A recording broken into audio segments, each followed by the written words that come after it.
Choose the right financial experts to supersize your business. Sharon Horne-Ellstrom here. Let's talk about it today. Today our topic is how to pick the right money managers, financial advisors, financial gurus, experts, consultants, whatever it is you need, coaches, etc. for you, for your business, to help you grow and build and supersize. First, when are some of the times for your business that you might want to look into hiring a financial advisor? I think I've shared this story that one of the first people I hired when I first started owning and operating and running my own businesses was an accountant. And the first run at that, I did not pick the right person. And I learned from that experience, and I'll tell you through how to pick, and then when to pick is whenever you need financial help and advice, right? You don't feel like you have the expertise yourself. But I did learn through that experience the importance of vetting and qualifying and picking based on 5 criteria that I use now, the right person for me. And I'll share that in a minute. But first, let's talk about when you want to look for somebody. If you're starting to invest and you don't know where to begin, for your business or for yourself personally, probably time to look for some financial expertise. Now, keep in mind, financial advice can come from anywhere. Now you can ask ChatGPT or one of the other AIs. You can do your own research. You can read some books. You can look for advisors, which we'll talk about. But if you're looking to begin investing and you don't know where to start, that's a great time to seek some help and education, right? We always educate ourselves first before we make a decision and choice. Secondly, if you're struggling with finances or cash flow in your business, you might want to look for somebody to help you out. If you want to maximize retirement and investing for your business, if you're facing major business changes or life changes that impact your business, like a divorce or inheritance, or if you're raising money for your business, etc. And if you're considering making a big purchase, a big equipment or a property purchase or other large investment, you might need some expertise and help with that particular thing. You know, most of us go out and we get a real estate agent when we want to buy or sell a property. Most of us go out and get a tax person when we want to minimize our taxes but pay our fair share. So those are just some ideas of thinking about, okay, well, when do I need help with this? And I think by now you're probably pretty good at saying, okay, I've figured a lot of things out for myself and built this business, but here are the key people and components we need to put together to really grow and go to the next level and supersize. So what are some of these criteria that we look at? And the criteria I now look at, because I'll share the one I didn't look at originally. When I hired my first accountant, I just went on the advice of someone I know, like, and trust, but it turned out that person was right for them and their situation, but not for me and my situation. So what are some of these criteria? Number 1, credentials and qualifications.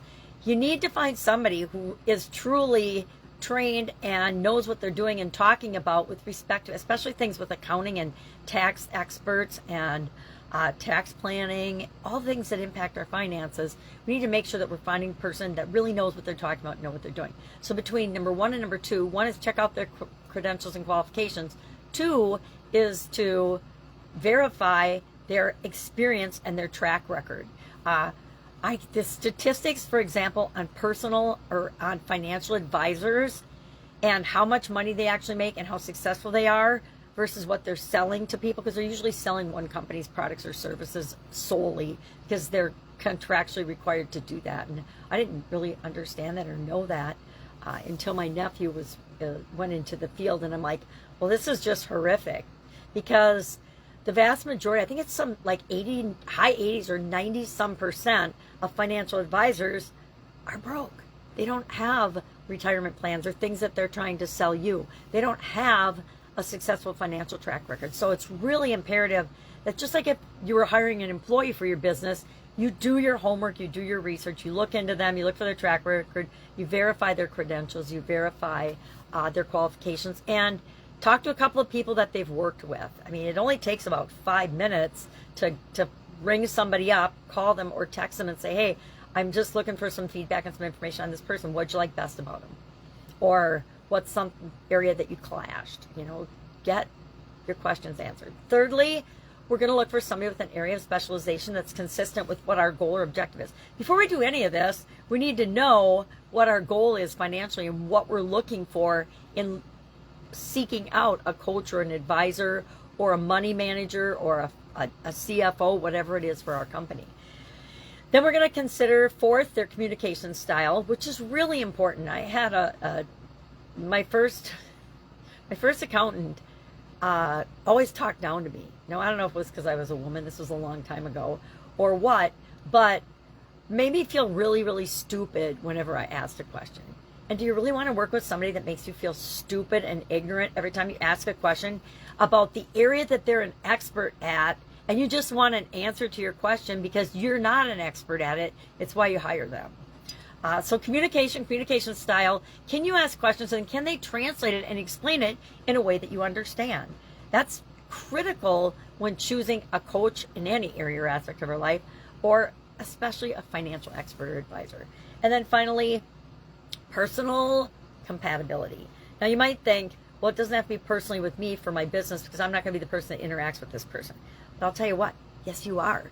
If you are hiring a CFO, or if you're outsourcing a CFO for your organization, you better be involved personally as the founder and owner of your business, as I guess only as long as you want to keep the resources that you're building and make sure that your finances are sound. Again, personal compatibility was another one I didn't consider the first time, but I certainly considered it the second time.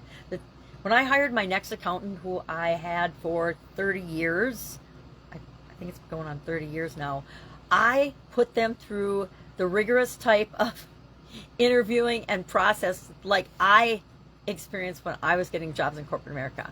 Now I hear hiring is way different than it was, and interviewing things are way different than they were. Everybody does everything online and through the internet initially now to get pre-screened out, and then usually a phone or Zoom interview, and then a series of in-person interviews and tests and things if they want to move you along in the process. So it's really interesting.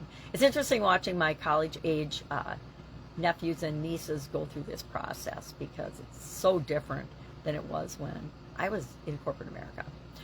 So again, what are those 5 things? Let's review them quickly. Credentials and qualifications and certifications, expertise and track record, specialization.